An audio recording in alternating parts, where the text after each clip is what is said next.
ये 20 क्वेश्चन का पार्ट 2 शुरू हुआ। पहला क्वेश्चन देखेंगे हम। The value of x in the following rectangular is.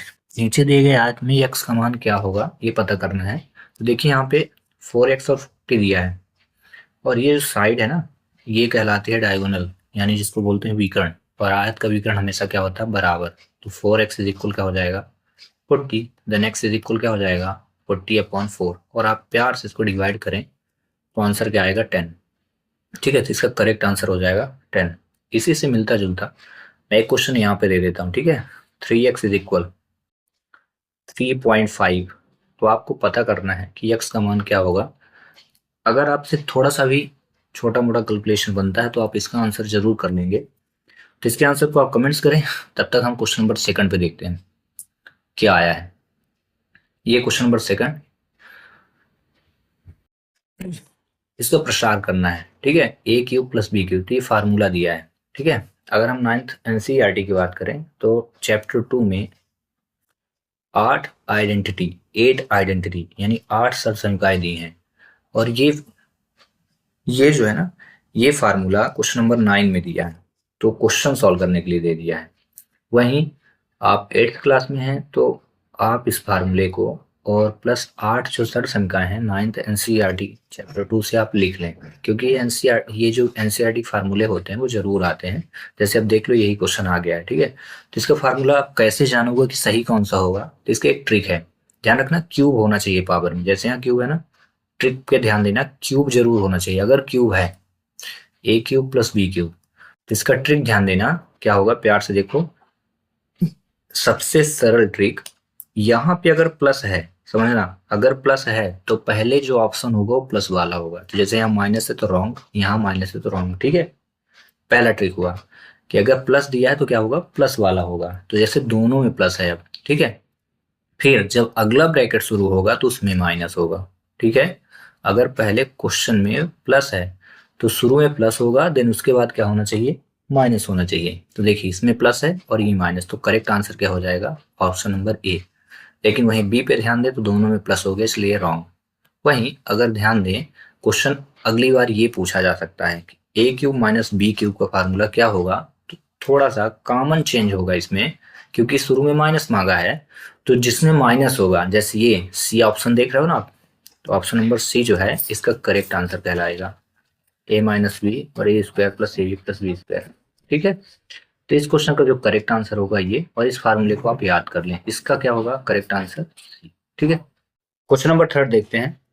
Cube root find करना है 1331 का, तो इसका करेक्ट आंसर 11 होगा। आप क्या करिए, क्यूब याद कर लें। जैसे 1 का क्यूब 1 होता है, 2 का क्यूब 8 होता है। ये क्यों होता है तो इसको ध्यान से देखें। 1 का क्यूब 1 होने का रीजन क्या है कि 1 को 3 टाइम मल्टीप्लाई करना है। ठीक है, 3 टाइम मल्टीप्लाई क्यों करेंगे, क्योंकि पावर क्या दी हुई है, यहाँ आप देखें 3 दी है।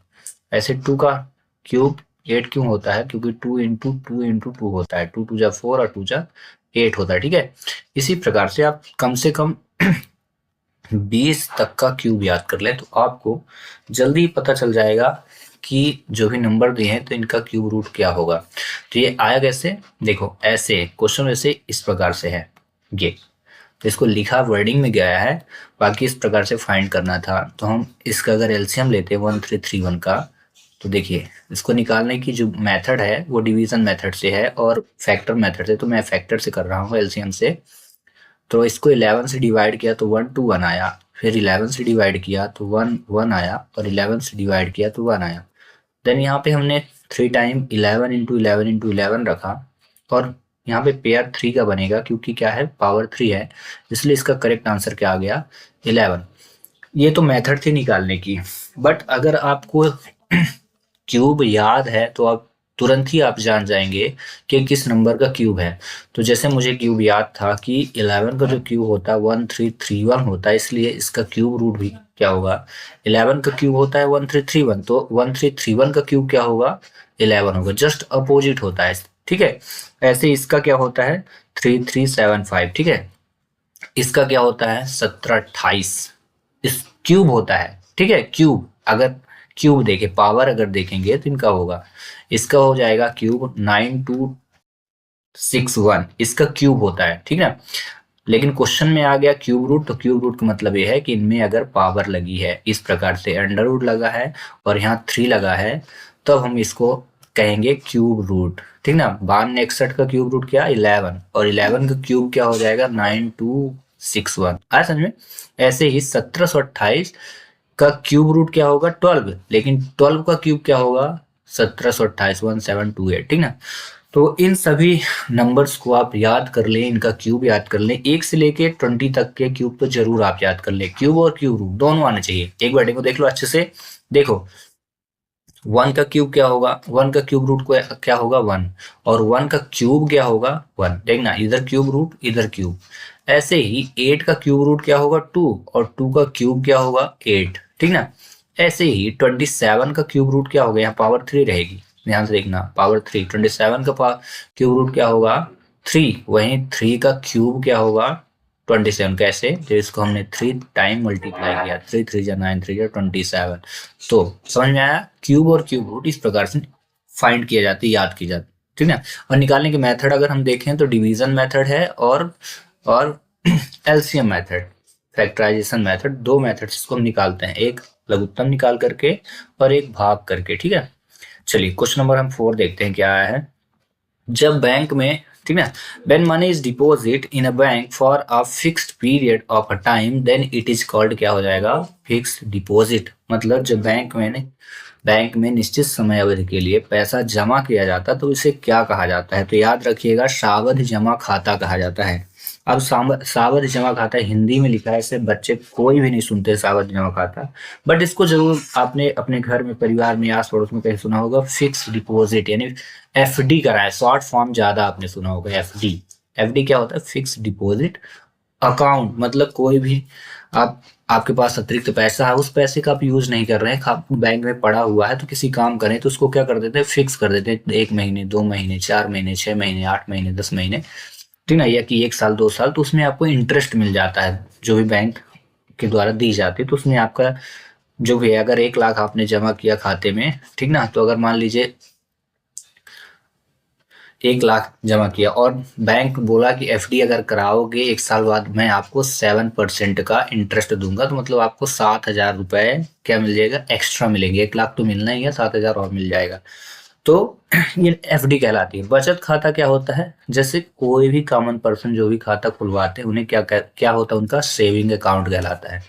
जितने भी बच्चे खुलवाए उनका सेविंग अकाउंट होगा, और नॉर्मल पर्सन जो भी खाते को ओपन करवाते हैं, अकाउंट ओपन करवाते हैं, सेविंग अकाउंट कहते हैं। रही बात चालू खाता, तो ये व्यापारियों, बड़े अमाउंट वाले पर्सन के लिए है, जो व्यापारी बिजनेस वगैरह करते हैं, जिनके पास टर्नओवर ज्यादा रहता है, वो करंट अकाउंट चलाते हैं। आगे समझ में, तो क्वेश्चन इससे बन सकता है। ठीक है। अगला क्वेश्चन देखते हैं। ये सभी क्वेश्चन मोस्ट इंपॉर्टेंट क्वेश्चन है। 5वां question, based on the figure below what is the value of x. X की वैल्यू फाइंड करना है इस आकृति में। तो ये क्या है, 1 2 3 और 4, ठीक ना। तो ये हो गया क्वाड्रिलेटरल यानी चतुर्भुज कहलाया। चतुर्भुज के सभी कोणों का योग कितना होता है, 360। ध्यान रखिएगा, sum of all angle of quadrilateral 360। तो सभी को आप ऐड करके इक्वल पे 360 रखेंगे और एक्स की वैल्यू फाइंड कर लेंगे। तो इस प्रकार से हम इसको सॉल्व करेंगे। 50 + 130 + 120 प्लस एक्स इज इक्वल क्या रखेंगे आप, 360। देन इसके बाद आपको क्या करना है, सबको ऐड कर दीजिए। तो सब ऐड किए, ये 50 130 120, तो ये कितना हो गया 300, और प्लस एक्स इज इक्वल क्या हुआ 360। देन एक्स इज इक्वल क्या हो जाएगा 360 - 300, ठीक है। देन एक्स इज इक्वल क्या हो जाएगा 60 डिग्री। इसका करेक्ट आंसर क्या हो जाएगा 60 डिग्री। आगे समझे। तो इस चतुर्भुज के सभी कोण, त्रिभुज के सभी कोण, पंचभुज के सभी कोण, triangle, quadrilateral, pentagon, hexagon, octagon, इन सभी के एंगल का सम जरूर याद करें। और रही बात अगर एनसीईआरटी की क्लास 8 की बुक पे फोकस करें तो ये मे बी चैप्टर 3 से क्वेश्चन आया है, ठीक है। और 3.1 और 3.2 आप अच्छे से फोकस करें, ठीक ना, वहां से क्वेश्चन आ रहा है ये, ठीक है। अगला क्वेश्चन देते हैं, बट उससे पहले मैं एक क्वेश्चन यहाँ आपको दे देता हूँ, ठीक ना। एक्स की वैल्यू ही फाइंड करना है। यहाँ 70 डिग्री दे दिया और यहाँ पे मैं आपको 150 डिग्री दे दिया, और ये 50 का 50 ही है, तो आपको फाइंड करना है what is the value of x। ठीक है, चलिए अगर आपको समझ में आ गया तो आप इस क्वेश्चन को जरूर सॉल्व करें। क्वेश्चन नंबर 6 पे देखते हैं, आपको फैक्टर निकालना है, इनमें से करेक्ट ऑप्शन क्या होगा। तो एक इसकी सबसे शॉर्ट ट्रिक क्या है, जो भी आपके ऑप्शन दिए हुए हैं ठीक ना, तो जो भी ऑप्शन दिए हुए हैं तो उनमें क्या करना है, ये जो ब्रैकेट दिए रहेंगे इनके प्लस और माइनस की इंटू आपको करना है, जो भी साइन दे होंगे इनको इंटू करेंगे। अगर ये वाला साइन मैच कर रहा है तो वही करेक्ट ऑप्शन होगा, ठीक ना। लेकिन ध्यान रखिएगा, अगर एक ऑप्शन में आए तो वो करेक्ट हो जाएगा, अगर एक से ज्यादा ऑप्शन में आ रहे हैं तो फिर श्योर नहीं होगा, तो उसकी दूसरी फिर ट्रिक अप्लाई करेंगे। तो यहाँ पे पहले हम देखते हैं, यहाँ पे प्लस है यहाँ माइनस है, तो प्लस और माइनस का जब हम इंटू करते हैं तो माइनस आ रहा, करेक्ट है। मतलब इसमें माइनस, इसमें देखो माइनस और माइनस के इंटू किए तो प्लस आ रहा, जबकि ये रॉन्ग हो जाएगा, ठीक है। ध्यान रखिएगा यहाँ पे माइनस चाहिए, मतलब इनका आपस में इंटू करने पे माइनस आना चाहिए, गलत होगा। प्लस माइनस से ये माइनस आ रहा है, ये भी हो सकता है, प्लस माइनस में इंटू किया तो माइनस आ रहा है, मतलब ऑप्शन हमारे पास एक ही जो है वो गलत आया है, बाकी तीन सही आ रहे हैं, लेकिन इनमें से कोई एक ही करेक्ट होगा। तो अब दूसरी ट्रिक क्या होगी, हम क्या करेंगे, एक एक करके इनका इंटू करेंगे आपस में, ठीक है ठीक है। लेकिन तो चलिए सॉल्व करते हैं, इनको आपस में प्रोडक्ट करिए और ये अगर जिसमें आ जाए सेम टू सेम आ जाए वही करेक्ट आंसर होगा। तो इसको सॉल्व करने के लिए ये एक आप आपको बता दें, ऐसे आप लिख लो और इनको प्रोडक्ट कर डालो, ठीक है। x प्लस 7y और 7x माइनस वाई, ठीक है। अब x से x का इंटू करोगे तो कितना हो जाएगा 7x², फिर x का माइनस बाई में इंटू करोगे तो कितना हो जाएगा -x/, ठीक है। वहीं 7y का 7 से इंटू करेंगे तो 7 7 जा 49 हो जाएगा, और x और y के इंटू क्या हो जाएगा x/, फिर प्लस और माइनस के इंटू करोगे तो क्या हो जाएगा -7y², ठीक है। अब यहाँ 7x² लिखिए और 49 में एक xy घट गया, देखो 49 यहाँ पे लिखा और ये xy बस लिखा है, तो 49xy में एक xy सब्ट्रैक्ट होगा तो कितना हो जाएगा 48 ये xy हुआ, ठीक है। और ये माइनस हो गया 7y², मतलब ये क्वेश्चन देखो मिलाओ, अगर सेम आ रहा हो तो 7x² 48xy minus 7y², correct आ रहा ना। तो इसका करेक्ट आंसर क्या होगा, पहला ही। आगे समझ में, मतलब जो ऑप्शन हो उसी को आप सॉल्व करके क्वेश्चन को मैच करा लीजिए, अगर वो मिल जाए तो आपको इजीली आपका करेक्ट ऑप्शन चूज हो जाएगा, ठीक है। चलिए अगला क्वेश्चन देखते हैं, क्वेश्चन नंबर 7, ठीक है। क्वेश्चन नंबर 7, किसी वृत्त के अंतर्गत स्थित एक सम अष्टभुज की प्रत्येक भुजा उसके केंद्र पर जितना कोणांतरित करती है उसकी माप क्या होगी। तो ये फिर से 3 चैप्टर से आया, एनसीईआरटी के 3.2 3.3 आप अच्छे से पढ़ें, ठीक ना। तो मे बी 3.2 से ही आपको काम हो जाएगा, ठीक ना। Measure of angle subtended by each side of regular hexagon at the centre inscribed in the circle. बहुत ही इजी से क्वेश्चन आया है, बोला गया है कि आपको एंगल फाइंड करना है समषटभुज। समषटभुज का मतलब होता है 6 साइड होती है इसमें, ठीक ना। कितने 6 साइड लिखा ना, हेक्सागन 6 साइड। तो हमेशा याद रखना जितने भी एंगल, जब इसके हम एंगल को फाइंड करेंगे तो 360 में जितना भी एंगल फाइंड करना उसको डिवाइड कर देंगे। मुझे कितना एंगल फाइंड करना था, समषटभुज यानी 6 कोण, ठीक ना, 6 भुजाएं देंगे, तो इसका प्रत्येक का एंगल कितना होगा, ठीक है। तो इसको आप डिवाइड करोगे 360 से तो कितना आया 60 डिग्री, तो इसका करेक्ट आंसर क्या होगा 60। आगे समझे, मतलब जितना एंगल बोलेगा उससे आपको 360 में ही डिवाइड करना है, हर बार याद रखना, ठीक ना। तो इसी से रिलेटेड एक क्वेश्चन में दे देता हूँ, किसी वृत्त के अंदर स्थित एक पंचभुज, क्या लिखा है पंचभुज। पंचभुज को इंग्लिश में अगर हम बोले तो क्या बोलेंगे पेंटागन, पेंटागन, ठीक ना। तो आपको फाइंड करना है कि उसकी माप क्या होगी, पंचभुज हो तो प्रत्येक साइड का जो एंगल होगा कितना होगा। आप इस क्वेश्चन को सॉल्व करके इसका आंसर कमेंट्स करें। क्वेश्चन नंबर 8, एक if a transversal line intersect two parallel line, two parallel line का मतलब होता है, बताते हैं, then their corresponding angle are, यदि एक तिर्यक रेखा दो समांतर रेखाओं को काटते हैं तो उसकी संगत कोण क्या होता है। तो देखो पैरेलल लाइन मतलब एक ऐसी दो ऐसी लाइन जो एक दूसरे को कभी टच ना करें, इनको पैरेलल लाइन बोलती है, जैसे हो गई, ठीक ना। एग्जाम्पल में अगर देखें तो आप बुक के दोनों किनारे देख सकते हो, कभी नहीं कटते हैं, ठीक ना। टेबल के दोनों किनारे देख सकते हो आप, स्केल लिए रहे तो पटरी जिसे बोलते हो, उसके दोनों किनारे कभी टच नहीं होते, ठीक ना। तो ये हो गया पैरेलल लाइन। अब क्या बोल रहा है, ट्रांसवर्सल, इसमें एक लाइन हम ड्रॉ करें जो इसको डिवाइड कर दे, ठीक ना। थोड़ा कलर चेंज कर देते हैं, ठीक ना।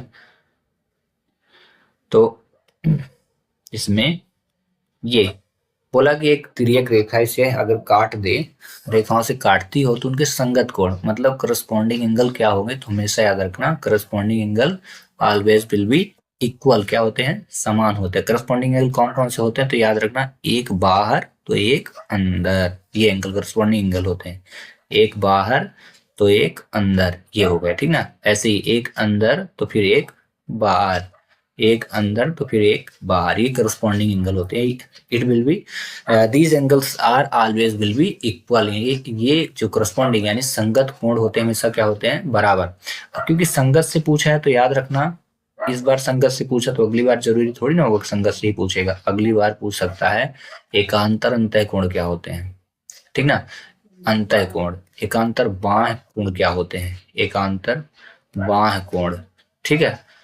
और पूछ सकता है शीर्षाभिमुख कोण क्या होते हैं, शीर्षाभिमुख कोण, ठीक ना। एकांतर अंतः कोण को बोलते हैं अल्टरनेट इंटीरियर एंगल, ठीक ना, अल्टरनेट एक्सटीरियर एंगल। और ये होता है वर्टिकली अपोजिट एंगल। तो हमेशा याद रखना सभी क्या होते हैं, इक्वल ही होते हैं। आगे समझे, चलिए अगला क्वेश्चन देखते हैं, question number 9, very important question.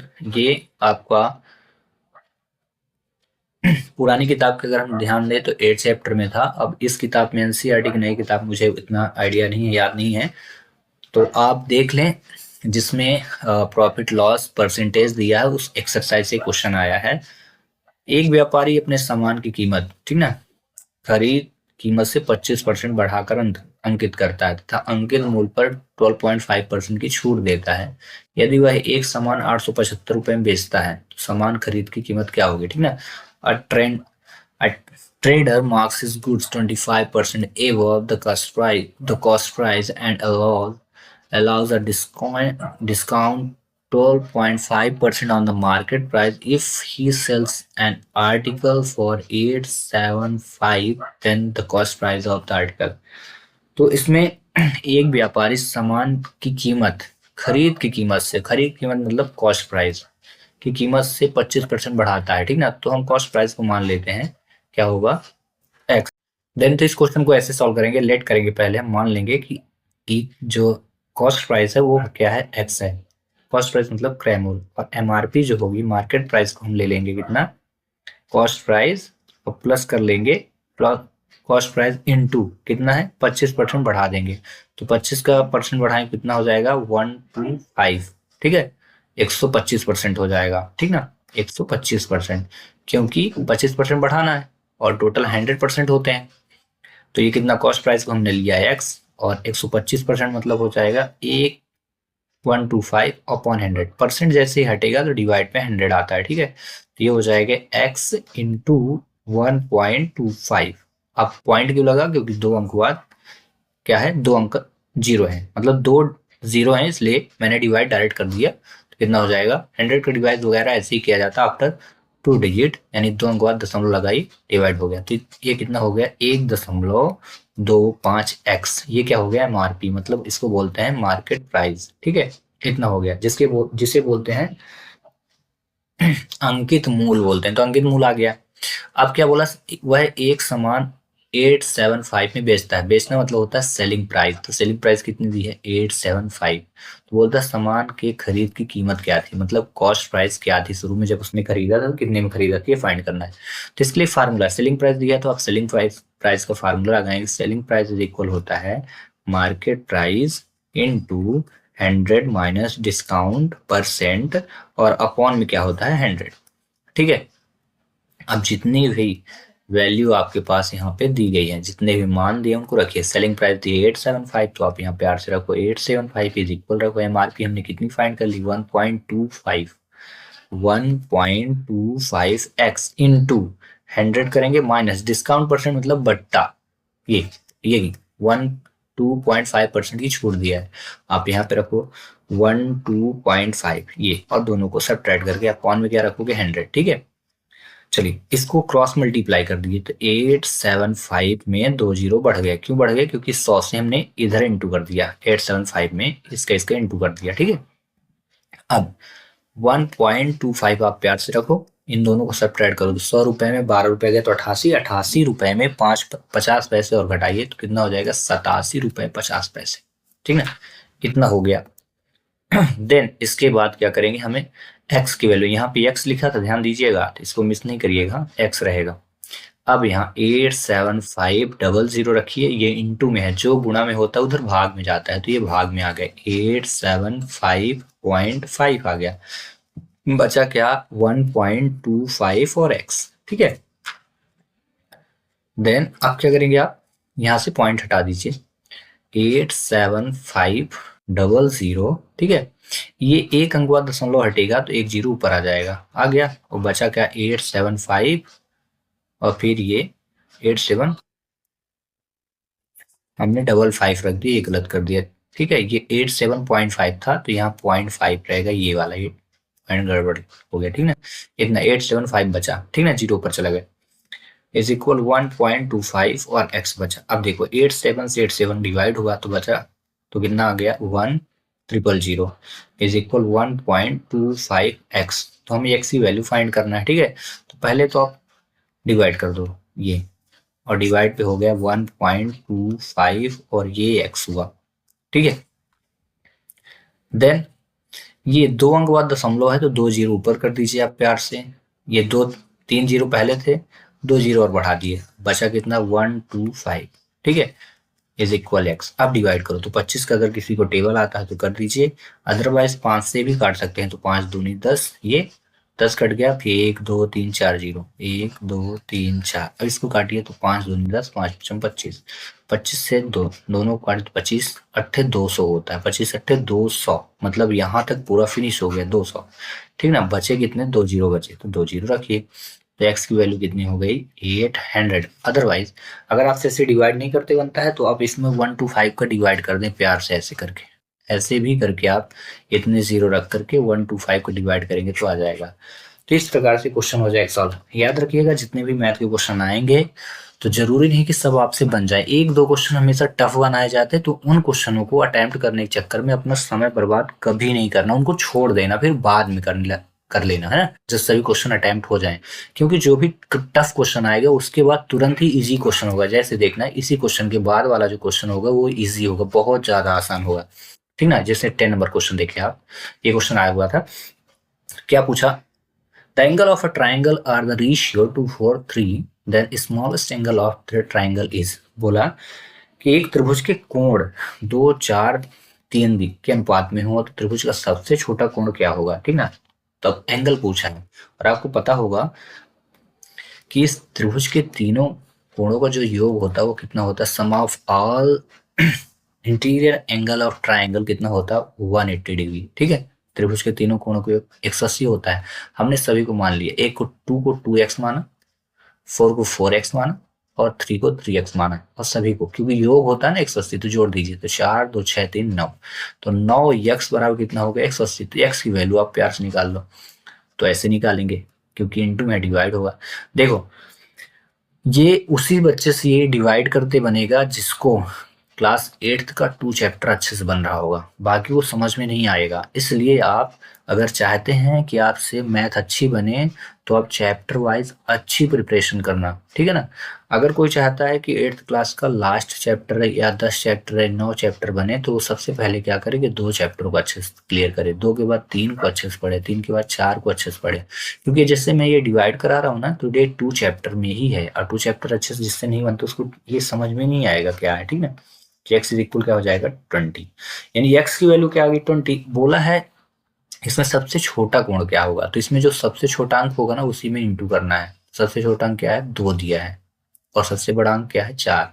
सबसे छोटा बोला है तो हम 2 के साथ इंटू करेंगे, जो भी आंसर आएगा हमारा, तो क्या लिखेंगे? 20 इंटू 2, तो कितना आ जाएगा? 40, ठीक है ना। तो इसका करेक्ट आंसर 40।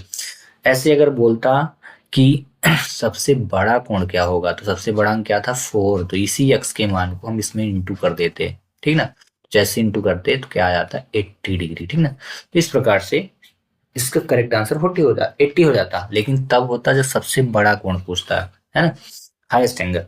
बट यहाँ पे सबसे छोटा बोला था तो 40 डिग्री। हो सकता है कि अगले एग्जाम में जब आपका पेपर हो तो पूछ सकता है कि तीसरा कोण क्या होगा, मतलब छोटा बड़ा तो पूछ सकता है, लेकिन तीसरा एंगल क्या होगा, ठीक ना। तो तीसरा एंगल मतलब सबसे छोटा एंगल कहलाएगा। या ये पूछा जा सकता है कि दूसरे नंबर का कोण क्या होगा, तो दूसरा मतलब पहले के बाद तुरंत, यानी पहला सबसे बड़ा, फिर उससे बड़ा, उससे, ठीक ना। तो आपको अच्छे से प्रिपरेशन करके रखना है। तो इसे इससे मिलता जुलता एक क्वेश्चन दे देता हूँ। एक त्रिभुज के जो एंगल है उनका जो रेशियो है 1:2:3 है। तो आपको बताना है सबसे बड़े भुजा की जो एंगल होगा, सबसे बड़ा जो कोण होगा, बिगेस्ट एंगल ऑफ ट्राइंगल क्या होगा। आप इस क्वेश्चन को सॉल्व करके उसका आंसर कमेंट करें, ठीक ना। और जो भी पेरेंट्स देख रहे हैं बच्चों को कहें कि आप पढ़ तो रहे ही हो, इनको नोट करो और जो क्वेश्चन दिए जा रहे हैं इनको सॉल्व करें, ठीक ना। अन्यथा ये पढ़ाई किसी काम की नहीं है। इनके अंकित मूल पर, मतलब ये concession of on market price is called, अंकित मूल्य पर दी गई छूट को क्या बोलते हैं। जैसे आप कपड़े खरीदने गए और फिर उसमें जैसे 500 का कपड़ा था, अब इसमें बोले कि कुछ छोड़ छोड़ दे, 490 ले लीजिए, 450 ले लीजिए, ऐसे करके कुछ कहते हैं तो उसको क्या बोलते हैं, उसको बोलते हैं छूट। तो बोले ना दी गई छूट को क्या बोलते हैं, तो उसको बोलते हैं बट्टा, इंग्लिश में बोलते हैं डिस्काउंट। तो वहाँ जो मिलता है आपको छोड़ देते हैं उसे क्या बोलते हैं, डिस्काउंट कहते हैं, ठीक ना। अगला स्क्वायर रूट ऑफ 10.24, तो क्या होगा, इसका करेक्ट आंसर होगा 3.2। ऐसा क्यों होगा, तो जैसे अभी घनमूल मैंने आपको सिखाया उसी प्रकार से वर्गमूल होता है। कैसे वर्गमूल होता है, जैसे 1 का वर्ग 1 होगा, लेकिन 1 का वर्गमूल क्या होगा 1, मतलब 1 का स्क्वायर 1 होगा, और 1 का स्क्वायर रूट क्या होगा 1। ऐसे 2 का जो स्क्वायर होगा वो क्या होगा 4 होगा, लेकिन 4 का स्क्वायर रूट क्या होता है 2। ऐसे ही अगर हम बात करें 3 का स्क्वायर क्या होगा, तो क्योंकि पावर 2 है तो 2 बार लिख करके इंटू कर दिया, तो 3 का स्क्वायर 9 हुआ, लेकिन 9 का स्क्वायर रूट क्या होगा 3 होगा, जस्ट अपोजिट। ऐसे ही क्योंकि मुझे सब स्क्वायर और स्क्वायर रूट याद है तो मैं जल्दी कैरी कर लिया। जैसे ये जो स्क्वायर होता है ये किस नंबर का स्क्वायर है, तो ये 729, ठीक ना। 729 का ये मतलब इस नंबर का कहा जाए कि स्क्वायर रूट 729 का स्क्वायर रूट 27 होता है, ठीक है। और ये 32 जो होता है ये किसका स्क्वायर रूट होता है, तो याद रखना 10.24 का स्क्वायर रूट होता है, ठीक है। और ये जो है ये किस नंबर का स्क्वायर रूट होता है, तो 2304 पॉइंट के साथ, ठीक है ना, पॉइंट लगाएंगे हम आफ्टर 2 डिजिट 2 अंकों बाद इसका होता है, ठीक है। और ये जो होता है 3364 का स्क्वायर रूट होता है, क्योंकि मुझे याद है। ध्यान रखना स्क्वायर रूट, अगर हम वर्ग की बात करें, वर्ग मतलब जिसको स्क्वायर बोलते हो आप, ठीक ना। अगर हम वर्ग की बात करें तो 27 का जो स्क्वायर होता है वो 729 होता है, ठीक है। 32 का जो स्क्वायर होता है वो क्या होता है 1024 होता है। वहीं 48 का जो स्क्वायर होता है वो कितना होता है 2304 होता है। और 58 का स्क्वायर जो होता है वो कितना होता है 3364 होता है। अब देखो 8th क्लास में ये 6 चैप्टर या 5 चैप्टर में है, स्क्वायर रूट कंटिन्यू है, 6 और 7 करके ऐसे दिए होंगे। तो आप चैप्टर देख लेना, क्योंकि मैं पुराने एनसीईआरटी की ज़्यादा प्रिपरेशन किया हूँ तो उसके बेस पे बता रहा हूँ। आप नए एनसीईआरटी पे प्रिपरेशन करें, देखें किस चैप्टर में है। तो आपको स्क्वायर रूट की अच्छी प्रिपरेशन कर लेना है। 30 तक आप 30 नहीं, कम से कम 50 तक का स्क्वायर याद रखो, तो आप जल्दी कैरी कर लोगे। देखो मैं किसी मेथड का प्रयोग नहीं किया इनको जानने के लिए, सिर्फ क्या था मुझे स्क्वायर याद था, फटाक से मैंने देख लिया। क्योंकि 10-24 किसका होता है, देखो 10-24 कितना, ये 10-24 32 का होता है, तो 32 पे फोकस किया, अब पॉइंट इसमें लगा था 2 अंक बाद, तो उसका हाफ आएगा ही, करेक्ट हो गया, ठीक है। हाँ, अगर किसी को अच्छे से जानना हो कि आखिर क्यों 3.2 आएगा, किसी को डाउट हो कि उसमें 2 अंक बाद दशमलव, इसमें 1 अंक बाद दशमलव क्यों आया है, तो आप क्वेश्चन करें, कमेंट्स करें, मैं आपको एक्सप्लेन करके बताऊंगा, ठीक ना। तब तक मैं अगले क्वेश्चन पे चलता हूँ। क्वेश्चन नंबर 13, ठीक ना। 5 centimeter, yeah, a chord of a circle of a radius 5 centimeter is at a distance 4 centimeter from the center, then measure of the chord क्या होगा। तो आप पहले तो ये जान लो chord होता क्या है। जैसे इस सर्कल हुआ ना, chord को बोलते हैं जीवा। बोला है उस जीवा की लंबाई क्या होगी जिसके वृत्त के केंद्र से जो रेडियस है, त्रिज्या दी है 5 सेंटीमीटर की है, ठीक ना, और उसकी जो डिस्टेंस है, जीवा की डिस्टेंस वो 4 सेंटीमीटर की है, तो जीवा क्या होगी। ये सर्कल कहलाता है, जिसे वृत्त बोलते हो। और ये जो होता है ना, ये जो लाइनें खींची जाती है इनको कॉर्ड बोलते हैं। कॉर्ड मतलब होता है जीवा, ये जीवा होती है। और वृत्त की सबसे बड़ी जो जीवा होती है वो व्यास होती है, डायमीटर जिसे बोलते हैं। जैसे सेंटर ऑफ सर्कल है, तो यहाँ से यहाँ जो होगा इसको बोलेंगे जीवा, ठीक ना। ये इसको बोलते हैं जीवा, ये सबसे बड़ी जीवा, इसको बोलते हैं डायमीटर, ठीक ना। हाँ, ये सभी कॉर्ड ही, अब ये सभी कॉर्ड हैं, सभी कॉर्ड, लेकिन सबसे बड़ी जो कॉर्ड होगी वो क्या कहलाएगी, जो कॉर्ड मतलब सबसे बड़ी जो जीवा होगी वो व्यास कहलाती है। यानी वृत्त की सबसे बड़ी जीवा क्या है, व्यास है। तो रही बात ये कॉर्ड, कॉर्ड हो गया। अब आते हैं, हम समझ लेते हैं कॉर्ड के बाद त्रिज्या क्या होती है, ठीक ना। तो सर्कल में त्रिज्या भी होती है कॉर्ड के साथ साथ, ठीक ना। आप देखो त्रिज्या कैसे आइडेंटिफाई करेंगे। चलो, तो देखो, जैसे ये सर्कल हुआ ना, इसका ये केंद्र बिंदु हुआ, तो यहाँ से जो भी लाइनें जाकर के सर्कल को ऐसे टच करेंगी, ये टच कर रही ना, ये सभी इनकी क्या होंगी, रेडियस होंगी, जिसको आप क्या बोलोगे, वृत्त की त्रिज्या बोलोगे। ये सब क्या हो जाएंगी, रेडियस को आर से रिप्रेजेंट करते हैं, ठीक ना। इसमें बोला है जीवा की माप ज्ञात करना है, ठीक ना।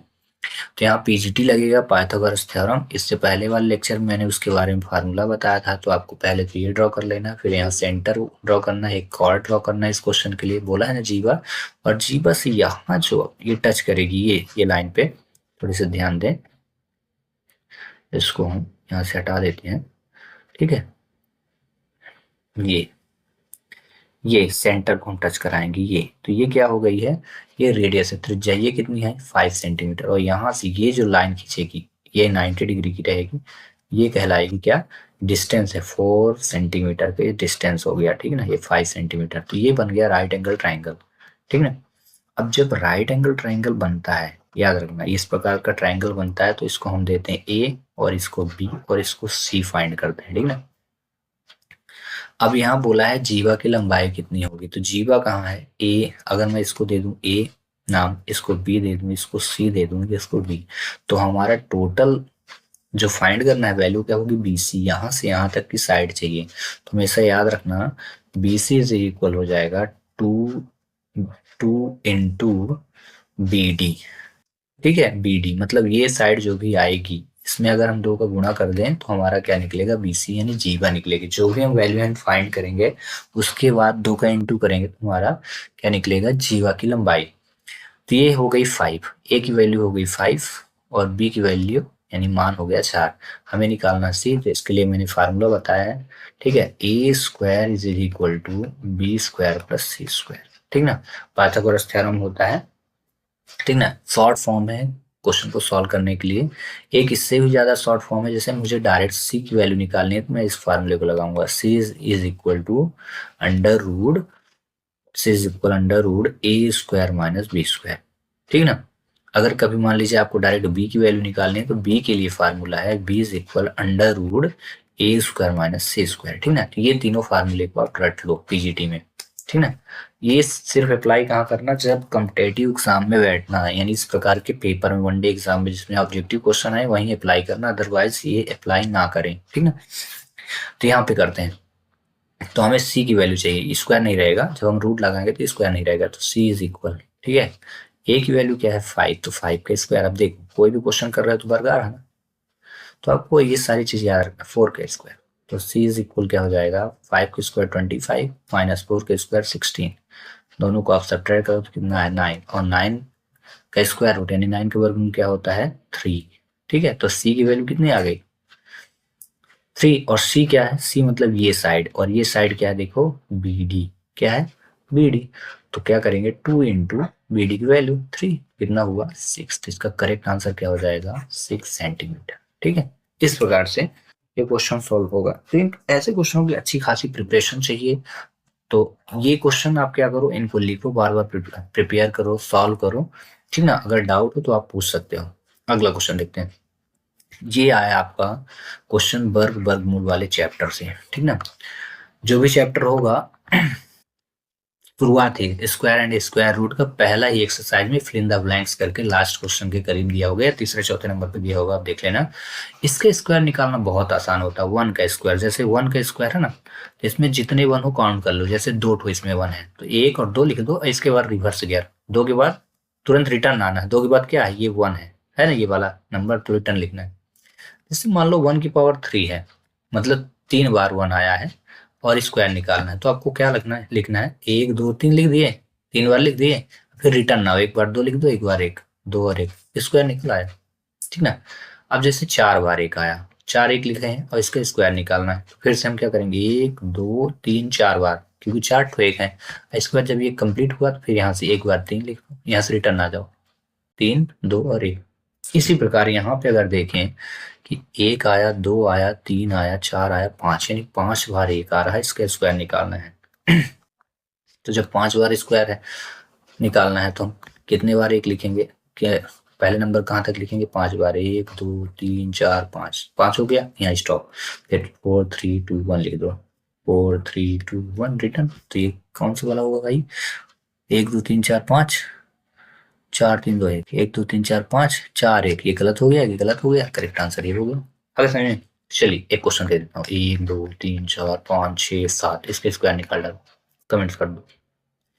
ये क्वेश्चन मे बी 9 या 10 चैप्टर से आया, या मैं ऐसे चैप्टर का नाम बता रहा हूँ, एक्सपोनेंट एंड पावर, ठीक ना।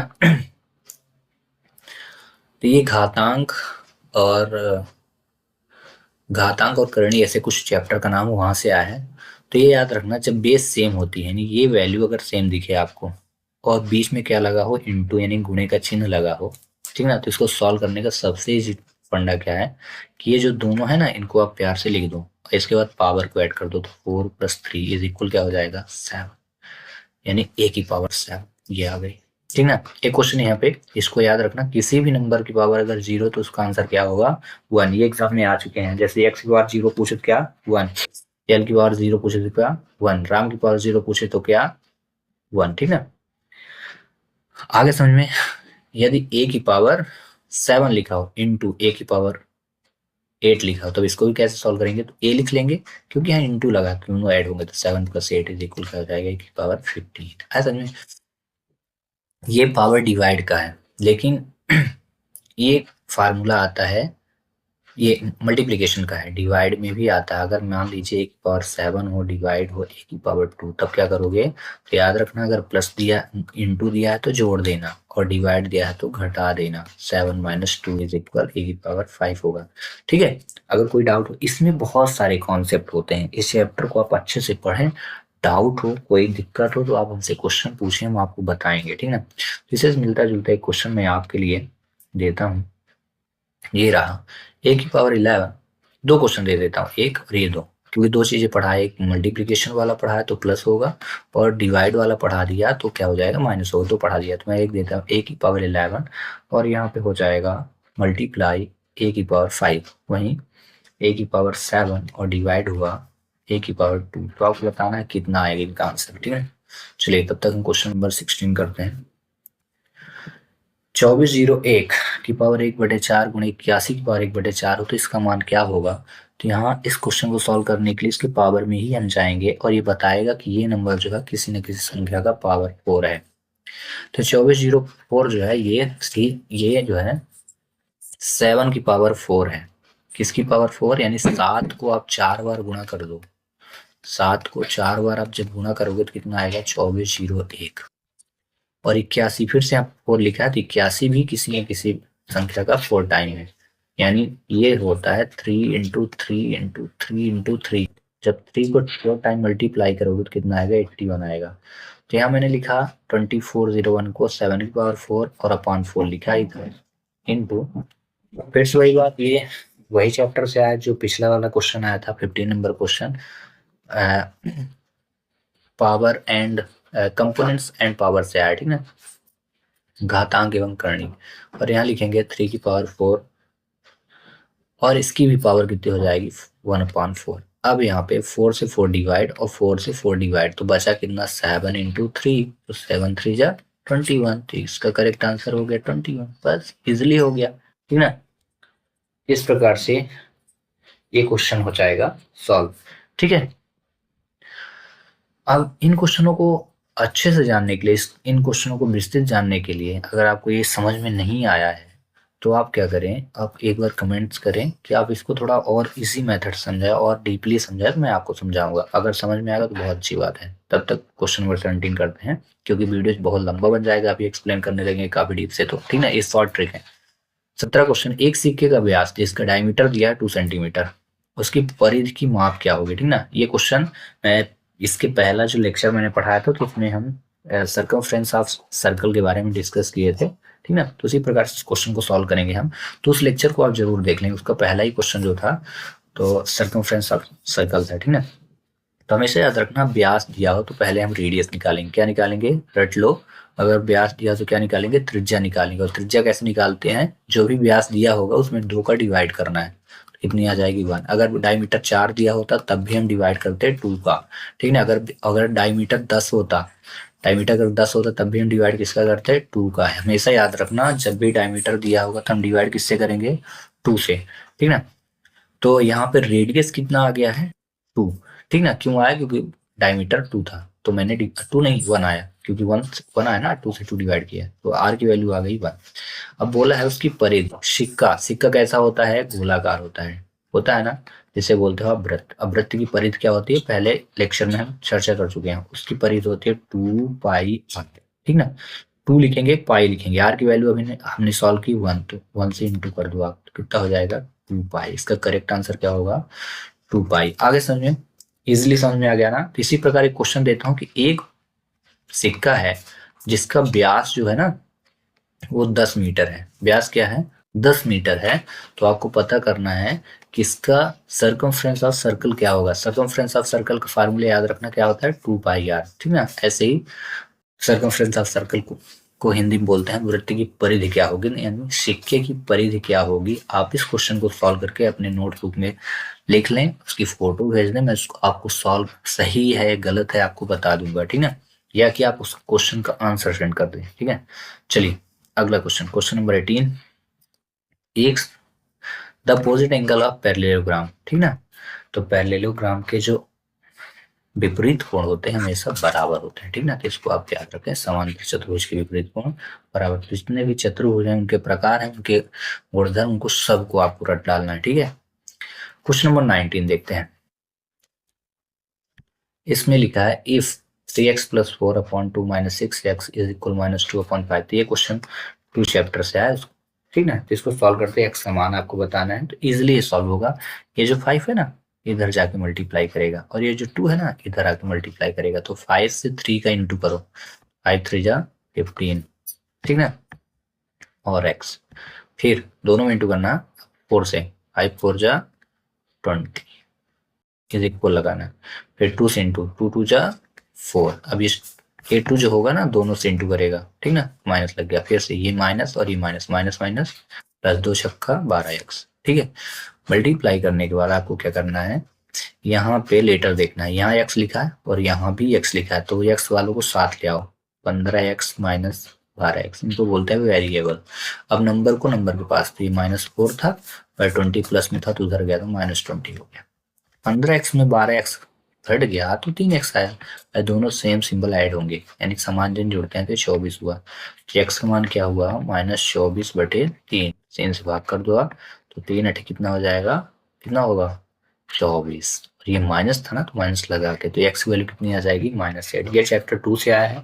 आप चैप्टर 2 को अच्छे से पढ़ो, अच्छे से मतलब बहुत अच्छे से पढ़ो, ठीक ना। तो इसी से मिलता जुलता एक क्वेश्चन मैं आपको दे देता हूँ, 2x + 4 नहीं 8 दे दिया, is upon 3 - 2x is equal अगर -2/3 हो तो x की वैल्यू फाइंड करें, ठीक ना। चलिए इसको कमेंट्स करें, तब तक हम लास्ट क्वेश्चन पे फोकस करते हैं, क्वेश्चन नंबर 20, ठीक ना।